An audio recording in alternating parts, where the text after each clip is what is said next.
Tiga. Assalamualaikum warahmatullahi wabarakatuh. Kami dari kelompok 6, yaitu kelompok Umar bin Khattab. Di sini kami ingin mempresentasikan tentang hukum Islam. Sebelumnya, perkenalkan, saya Muhammad Fadlan. Saya Sadul Fatahillah. Saya dari Fadilan Jawa. Di sini kami ingin mempresentasikan tentang hukum Islam. Baik, yang pertama adalah pengertian yang akan dibacakan oleh Rabi. Suaranya dipersilakan. Pengertian hukum Islam. Hukum Islam adalah seperangkat aturan yang ditetapkan oleh Allah Subhanahu wa taala melalui Al-Qur'an dan dijelaskan oleh hadis Nabi Muhammad SAW yang berfungsi sebagai pedoman hidup umat Islam.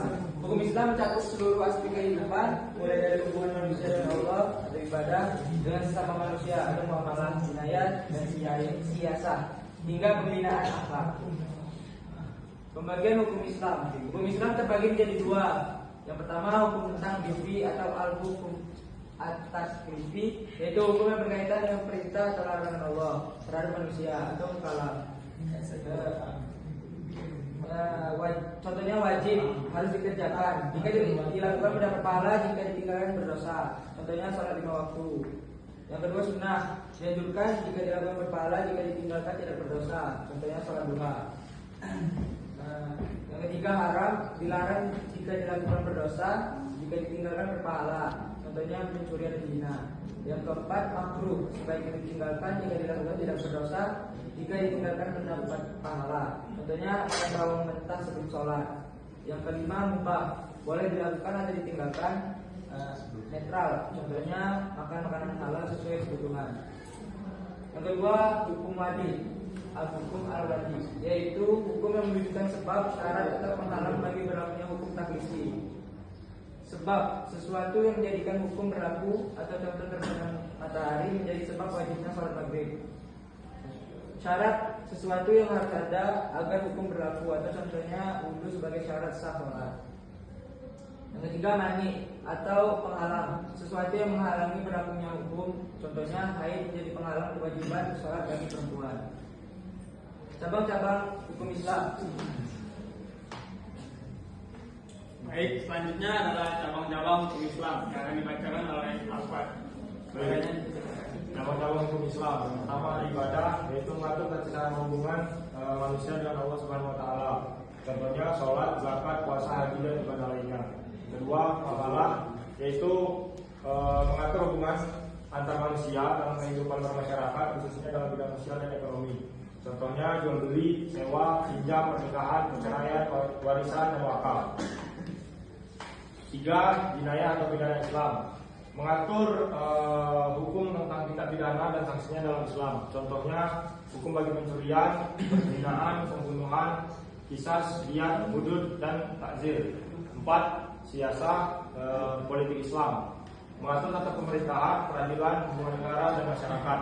Contohnya sistem keadilan dan administrasi pemerintahan. 5. Akhlak, mengatur moral, budi pekerti dan etika umat Islam. Contohnya bersikap jujur, amanah, sabar, adil, serta menjauhi sifat tercela. Selanjutnya adalah materi yang terakhir, yaitu sumber hukum Islam yang akan dibacakan oleh Alif. Sumber hukum Islam yang pertama Al-Quran adalah wahyu Allah, sumber utama hukum Islam. Kedua, hadis atau sunnah, perkataan, perbuatan dan ketetapan Nabi Muhammad SAW.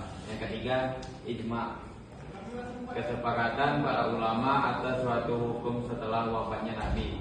Yang keempat, qiyas, menetapkan hukum dengan analogi pada kasus yang sudah ada hukumnya dalam Al-Quran atau hadis. Tujuan hukum Islam yang pertama menjaga agama atau hifz ad-din. Yang kedua menjaga jiwa atau hifz an-nafs. Yang ketiga menjaga akal, hifz al-aql. Yang keempat menjaga keturunan, hifz an-nas. Yang kelima menjaga harta, hifz al-mal.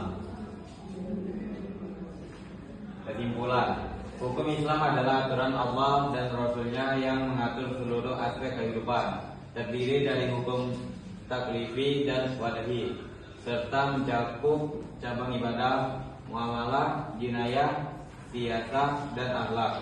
Bersumber dari Al-Quran, hadis, ijma, dan qiyas. Tujuannya menjaga agama, jiwa, akal, keturunan, dan harta. Intinya, hukum Islam hadir untuk mewujudkan kemaslahatan hidup di dunia dan akhirat.